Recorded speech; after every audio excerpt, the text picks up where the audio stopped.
So the other thing that you might have to do someday, unless you have a music editor or a really nice mixing engineer, is prepare files for the dub stage. What happens then? So these are the files you're getting from your mix engineer. These are the cues, same movie, reel 4 this time. These are the surround stems from that particular reel that they print for you. Make sure they're all labeled correctly. And so this is the actual picture.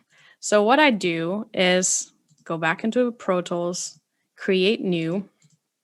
Let's just call it reel 4. Final delivery.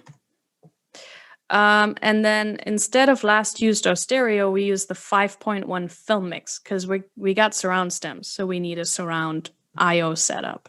But same thing, 48K, 24-bit, and go in here, save. There you go, brand new session. So now you do the same thing. You import the picture first. There it is, open.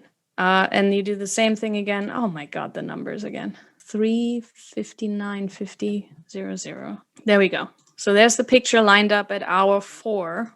I know it said 3 because it pre-rolls into 4. That's reel 4 right here, lined up to the hopefully correct time code. There you go. In the picture it says 4:3:56:08. Up here it says 4:3:56:08.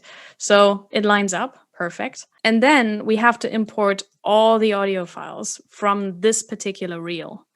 If you got a long play version of the film, by all means use that and just deliver everything in one session. But for this one, we got reels.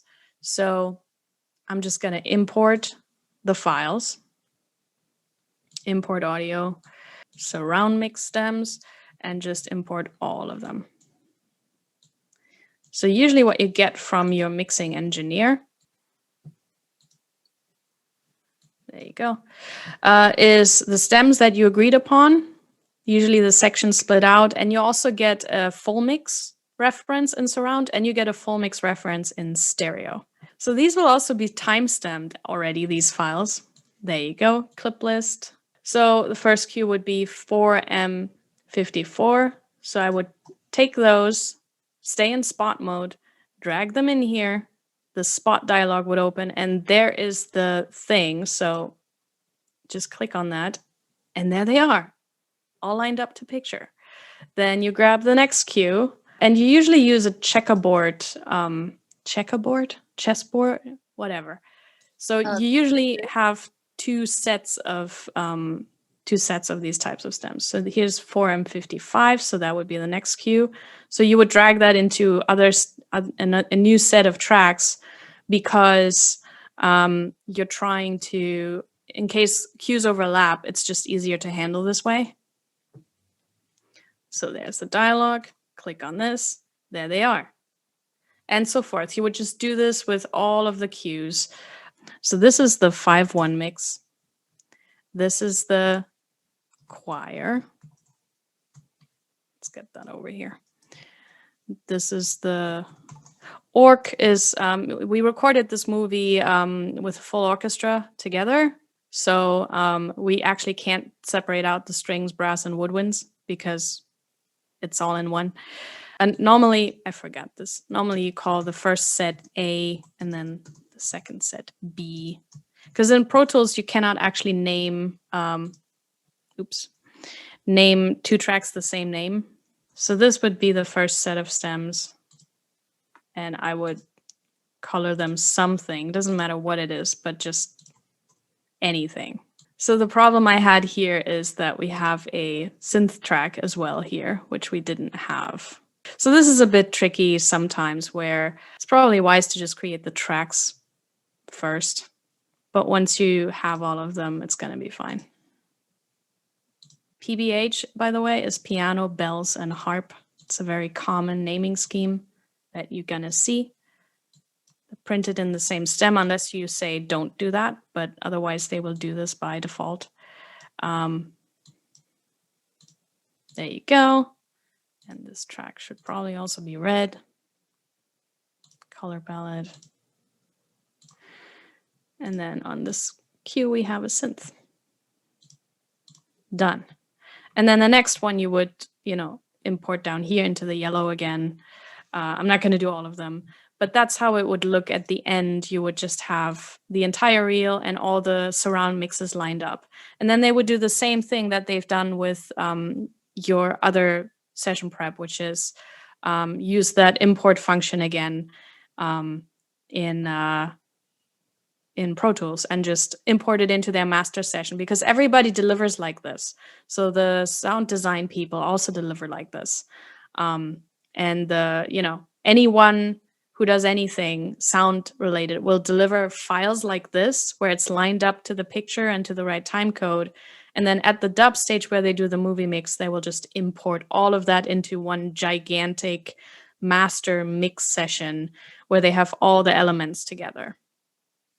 By default, you would mute the stereo reference mix when you deliver, and also possibly the surround mix because you have the stems.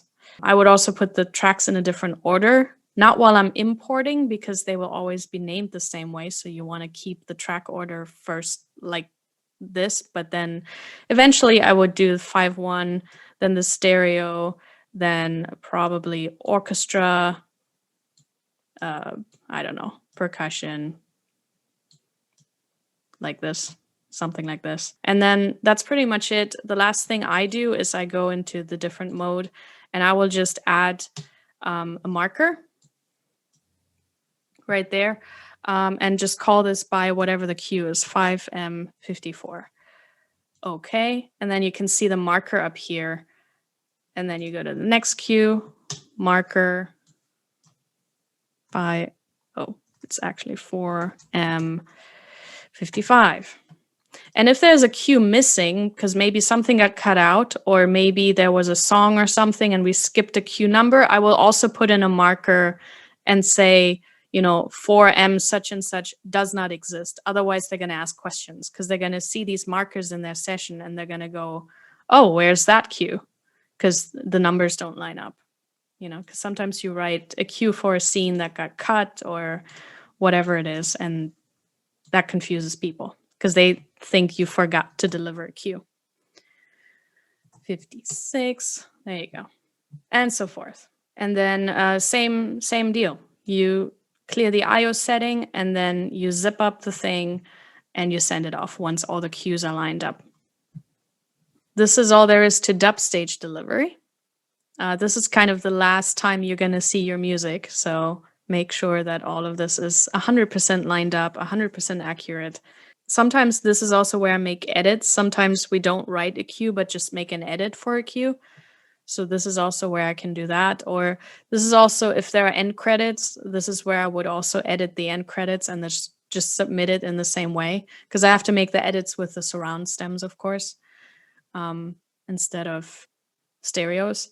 This would also be something that a music editor would do if you have a music editor. So if you have that, you're good. If you don't have a music editor, this is kind of the way to deliver for a theatrical release, or this was a streaming release, but they still want everything in surround.